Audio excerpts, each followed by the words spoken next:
My wife wants to reconnect with her childhood friend and find out they did more than reconnect. So I exposed her all secrets to the world. Let me get right into it. My wife and I met when we were both in our senior year in college. We started talking based on an interest in the same TV shows and anime, and then we eventually fell in love. To be honest, it felt so right at the time, and I didn't have too many moments where I ever doubted our relationship. There were quite a few stupid fights early on, especially regarding guys she was hanging out with, but I was always reassured. Looking back, I was probably gaslight, or is it gaslit? But things always ended up resolved. Probably not the only red flag I ignored. Anyway, we dated for 4 years, tied the knot, and have been married for 3 years on top of that, so we're heading into our 30s. Anyway, since we met in college, we lived our childhoods very far apart. I grew up in the United States, but I found out that before she lived here, her family lived in Ecuador, at least until she was about 12. Once she got here, she grew up in Washington. She would occasionally tell me about her childhood in Ecuador, and for someone like me who has never left the country, one day soon, these stories were pretty interesting. It was through these stories that I learned about a really close childhood friend of hers called Daniel. From the sound of things, he had one of those innocent juvenile crushes on her, though she claimed she couldn't remember whether she felt the same way about him back then. She leaned towards there being very little emotion of that sort. She and Daniel hadn't been in contact much, though he had sent her a friend request on Facebook 2 or 3 years ago. They did a bit of catching up following the friend request, but soon after, it was nothing more than occasionally reacting to each other's posts on the platform. As far as I know, at least. Now, the mess really started when she got a message from Daniel saying that he'd be moving to the United States. He had graduated school, had worked a bit in Ecuador, and now he was ready to jump into the US job market. Great for him. The problem was, my wife seemed to be the only person that this guy really knew in the US, and he really wanted them to meet up so they could reconnect, and he could also learn the basics of living in this country that was new to him. To be honest, I didn't really think there was much wrong with this. They last saw each other when they were kids, there was little interaction as adults, none of it in person, and both she and Daniel seemed to be happily married. His wife would be coming along with him after all. So, the time finally came around and Daniel flew over to the United States. He was going to start working in California, but his flight plan was to come straight to Dulles and go by road to Cali. My wife offered to pay for his road trip so that it would be less inconvenient for him. In fact, she didn't consult me before she agreed to pay for him. But he chose to make the trip to see her, so I'd have preferred if he took the brunt financially. But at the time, I thought I might have been a jerk, considering this was a guy from South America about to start a new life. So maybe it was a huge help for all the financial weight not to be on him. I drove my wife to meet him at a public park and noticed that there was no one else with Daniel. I knew he traveled with his wife, so I expected to see her there. After the pleasantries, I asked about his wife, and he said she went straight to Cali. I felt a little twinge of unease at that since I had kind of removed any worry from my mind based on the fact that his wife would be around. But it wasn't improbable that she wouldn't want to spend the entire day in Washington, so I let it go. And since they were likely going to spend the whole day reminiscing in Spanish, and I really didn't want to be a third wheel, I took off. They'd have the day to themselves, she'd show him the sights of Washington, and I'd come pick them up whenever they were ready to call their day to a close. Again, this was a childhood friend that she hadn't seen in years, so as much as I was a bit jealous that she was spending the whole day with another man, I wasn't too worried about any risk. It didn't seem likely that anything could happen between them so suddenly and without arrangement. It was several hours later when I got a message from my wife saying that it'd be fine if I picked her up at any time from then. She sent me the address, and it was the bar we frequented the most. Again, I felt a little jealous, but it's a great bar to drink at in Converse, so it made sense. As long as no one had too much to drink, things would be fine. About 15 minutes after she sent the message, I left the house and made my way to the bar she was at. I got there and saw her and Daniel sitting at the usual spot, laughing intensely. I walked up to them, and while my wife smiled on seeing me, the laughter kind of faded out. The two of them didn't seem to be very eager to leave, but I guess my presence was like a bad omen bringing their great night to a close. My wife said bye to Daniel and hugged him. I shook his hand, and we all left the bar together. My wife ordered a maneuver to take him home, and we drove back to our house. So how was your day with Daniel? That was the first thing out of my mouth as I took off my coat after entering the house. She seemed very happy to recount everything that happened, and again, I felt jealous. But wouldn't you say it'd make sense to be happy about reconnecting with someone you hadn't seen for a very long time? I chalked it up to my insecurity and listened to her, and she went on and on about how they walked through the park and chatted, how she took them into a museum, how they got a quick bite to eat, and how they ended up at the bar. I had an odd feeling towards the end of her story, though, because she had a lot of details to share about what they talked about in all the other places, but they didn't seem to talk about much beyond the sports game that was on at the bar, at least according to how she recounted the story.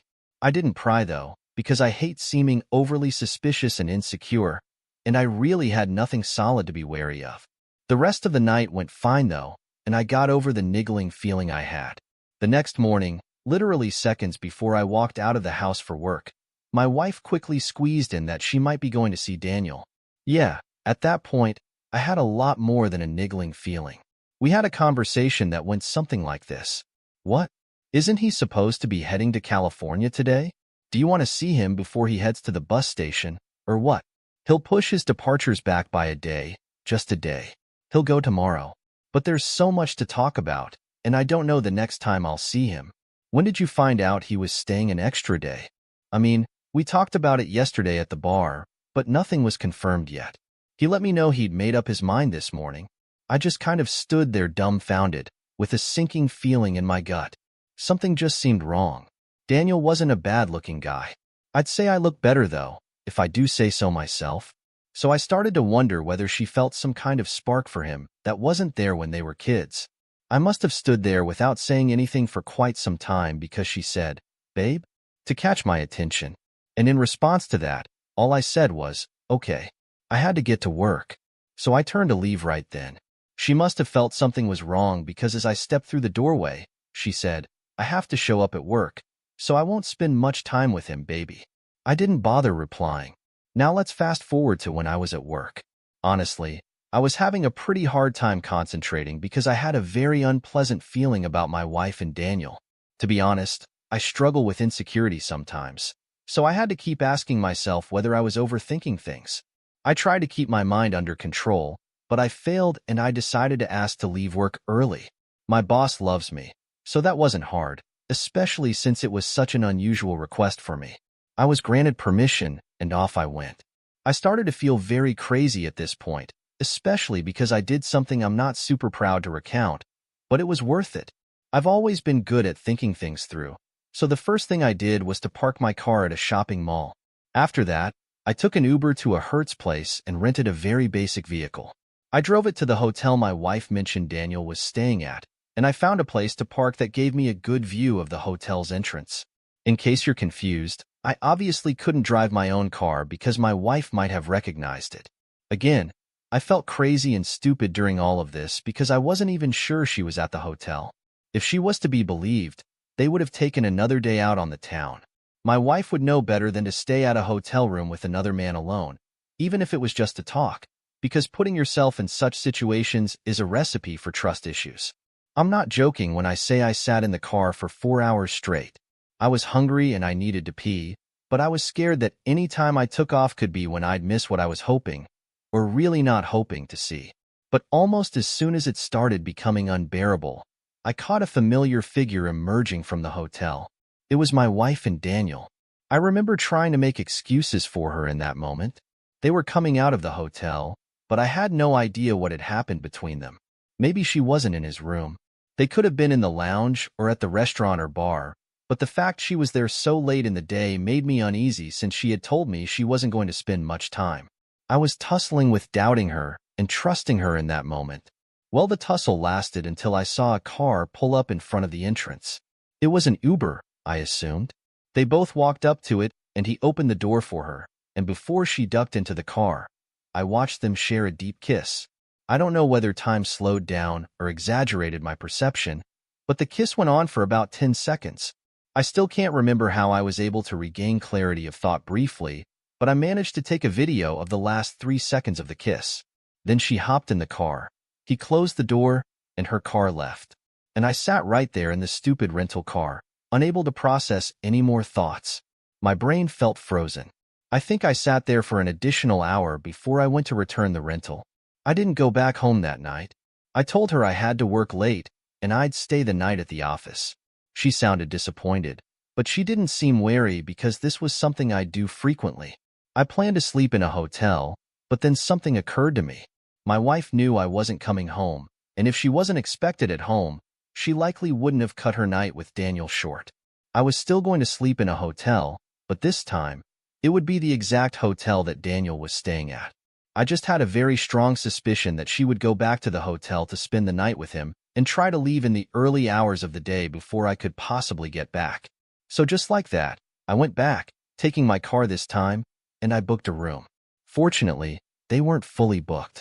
It was dark already, so she wouldn't find it easy to spot my car, especially where I parked it. I went into the lobby of the hotel and sat in the most inconspicuous location I could find that had a view of the door. Though it was a pretty big lounge, so I wasn't exactly hidden. I had gotten to the hotel just 35 minutes after I had called her, so I hoped I had gotten there before her, if she was even going to come. Almost as soon as the thought crossed my mind, who do I see walk in? And she was wearing a certain red dress that I had never been too shy to let her know how much I liked. I'll admit that all I wanted to do was get evidence that she was there and confront her with it later, but I think I lost my mind at that moment. I stood up and rushed over to her before she could ascend the stairs, and I tapped her on the shoulder to get her to turn around. The shock on her face was a sight I could never forget. There were a few seconds of absolute silence between us, and I could see her jaw moving like she wanted to say something, but she really had nothing smart to say. "What are you doing here?" That was what I was able to say through clenched teeth, and she could definitely see I was mad. "You're here to see Daniel, aren't you?" Through a ridiculous amount of stuttering, she managed to let me know that, yes, she was there to meet with Daniel. But no, she wasn't going to wait for long in his hotel room. They were going to go out, so she could take him to some kind of party or event or something. I asked her why I didn't know anything about this supposed party, but she only said, "It must have slipped my mind. I wasn't planning to go before." I actually remember seeing her hands trembling, but she tried to keep them steady against her body. "But what are you doing here?" "I'll show you," I said, and I brought out my phone and played the very brief clip I had of her and Daniel kissing in front of the hotel. Now, fellas, I've never hit a woman and I never will, but when she said, "You were spying on me?" as her only response to the video, I won't lie, I felt the urge to. And because of that, I only told her, "Don't come home tonight," before I turned to walk out. She tried to grab my arm and say some stupid words to appeal to me, but I was scared of what I could do if she said something really idiotic in her defense, so I left. I went back home, and in the 3 days since then, she hasn't come home. I know she's fine because her sister that lives across town asked me what was wrong. Apparently my wife was too ashamed to admit to anything, but I didn't tell her anything. So now what I really need is advice. I need to hit her where it hurts because she can't play me like this and get away with it. I'll be reading your comments, everyone. Edit. You've all given me a lot to read over the last few days, and I'm very grateful to you all. It's been very tough for me trying to figure out what to do through such heavy emotions. But yeah, I've decided to proceed with the divorce as the first step, like almost all of you recommended. I want to take things a step further with my wife, but I'm not quite sure how yet. I also have some plans for Daniel, but I'll keep that under wraps for now. Hopefully I'll have an update for you all in some weeks, and hopefully not longer than that. Update. Hey everyone. I'm glad to say that the update you've all been waiting for is here. And I'm just as happy to be telling you all about it as you will probably be to read it. The first step for me was the divorce. I've got a friend from college who is now a pretty successful divorce lawyer, and he was the first person I gave a call after getting my mind settled. Papers have been filed, she's been served, and while we haven't come to a solid agreement on anything, we don't have children and our income isn't too far apart. So it's unlikely that I'll be paying much alimony, if any. I can live with that to be away from her. We don't own a house and have any kids yet, so fortunately, we won't have to go to war over those things. I'll leave her with the apartment since the rent was ridiculous, but she loved the view so much. I couldn't care less. Oh, she called me the other day, crying and crying, asking whether she could come to the house and talk things over with me. I told her she could say whatever she wanted to say over the phone, but she just kept weeping, talking about how she was all alone and she just made a mistake and a lot of other nonsense through her tears. I might have folded, but all I needed to do was quickly look back at what she had done. And it was like smelling salts to me, brought me straight back to my right senses. I knew Daniel's name, and I found him online pretty easily. His wife wasn't hard to find after that. And all I had to do was tell her everything I knew about the little detour her husband took on their trip to America. The video I had helped seal the day. She was mad, but it was easy for me to be there for her because I was in the same boat as her, on opposite ends. We've been talking a lot, and she's a very attractive woman. I'm not saying I'm planning to do anything, but it'd certainly be poetic justice for both of us. We'll see how that develops. Anyway, she's going to leave his butt, which is exactly what I wanted. I just hope she doesn't backtrack, considering she came to America dependent on him. For my wife, I had to be a lot more heartless to get at her. First step, I created a group of her closest family members and friends and let them all know, including the sister who she still refused to tell what had happened. I didn't share the video with them, but I was ready to pull the trigger on that in case anyone chose to doubt me out loud. Next, I didn't have any way to make her lose her job, but I did think I could make the workplace a bit more uncomfortable for her. This part was tough because I didn't want to have to deal with the whole defamation thing, even though it was true. Fortunately, I knew someone who works in the same building as her, though on a different floor.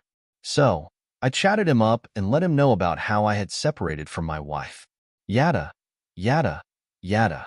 I asked him whether he knew anyone on my wife's floor, and he let me know that he did. All I asked of him was to plant a seed in that person's ear and hopefully, the rest would spread like gossip does. I told him I'd owe him lunch if he did me right.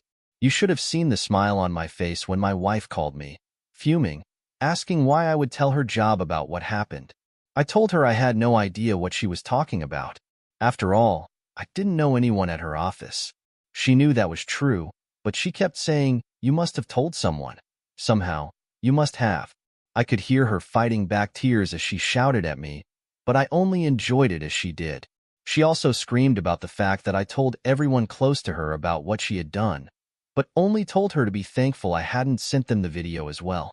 She promised she was going to make the divorce hell for me, but honestly, I'm ready for it. I should have waited till things were finalized before my revenge, but I guess I was too eager to get back at her. Either way, I'm happy being free of her. There's no point sticking around with cheaters.